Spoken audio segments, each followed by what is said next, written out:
How to put an image on a shape in Canva easy.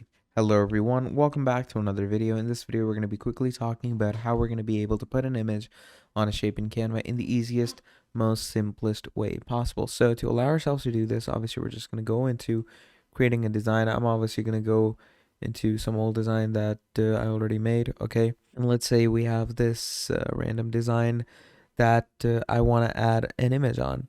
Now basically what you're going to want to do, you're going to go into elements, you're going to write frame.